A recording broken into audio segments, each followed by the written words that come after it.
Hi everyone and welcome to another video. So today I'm going to be reviewing the Metallica album Ride the Lightning, which turned 40 at the weekend. So I thought it'd be a good time to just run through the album and give you guys a brief overview.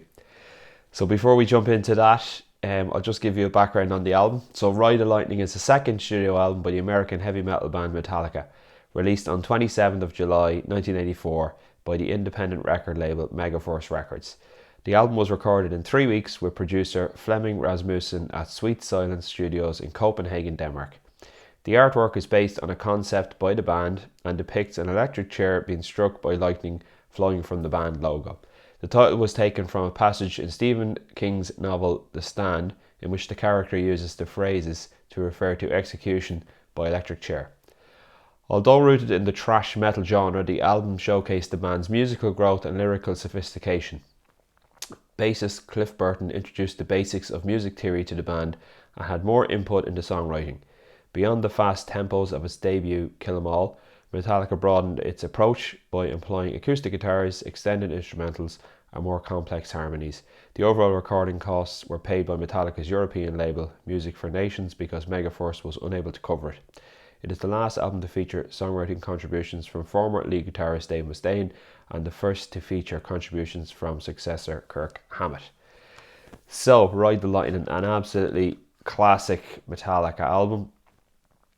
Definitely one of my favourite, and I'm going to be doing a Metallica from albums, best Metallica albums from worst to best at some point in the next few weeks, so stay tuned for that one. Okay, so we'll kick off there with Ride the Lightning. So the first track is Fight Fire with Fire, which is a very heavy, fast-paced track. I think this was probably the start of like thrash metal, where you've got that real high-tempo, fast drum beat, similar to punk, but then it's obviously very technical in relation to guitars and bass. It's very fast, but it's also quite melodic and complex as well, and guitar solos. Song number 2 is Ride the Lightning, which is the title track. So this is the formula Metallica used for their second, third and fourth album. They'd start the album with a fast track, and then the second track would be the title track. And generally the title track was quite a long track. So in this case, Ride the Lightning is 6 minutes 36 seconds. And it's a class song, absolutely brilliant. And Hetfield's vocals are way up there in terms of range. So whenever you see Metallica live, you might notice that James struggles to sing Ride the Lightning. Even though they G-tune their guitars down half a step, he's still struggling to hit those notes. So that just tells you how high this song was actually recorded. Song number 3 is called For Whom the Bell Tolls, and this is an absolute classic Metallica song. I think they play it at pretty much every live gig these days.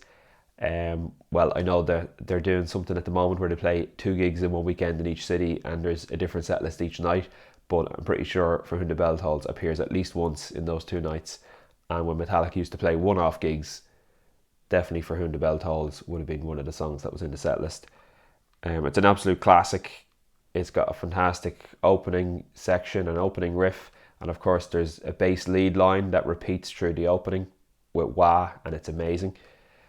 Then you get into the main part of the song. It's a great chord progression, and then there's like this chromatic thing which goes down from the third, second, first, and 0 on the top string on the guitar. So really, really cool, and definitely one of Metallica's best songs.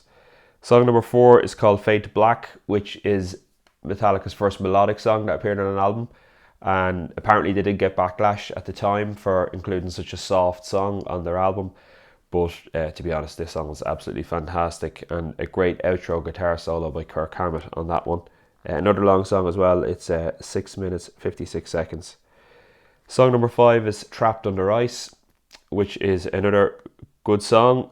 Probably not the strongest song on the album, but to be fair, like the first 4 songs are really, really strong. So there's a little bit of a dip there for me.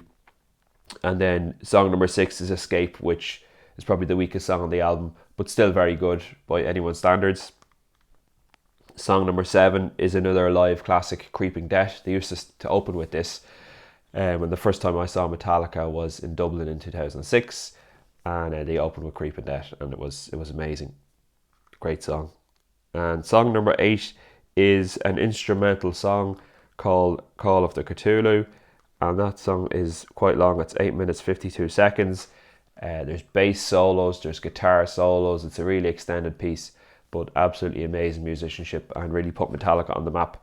So this was the first time Metallica followed the formula of having instrumental songs, having the title track as song number 2, having a more melodic ballady type track as song number 4, and they repeated that throughout Ride the Lightning, Master of Puppets, and Justice for All.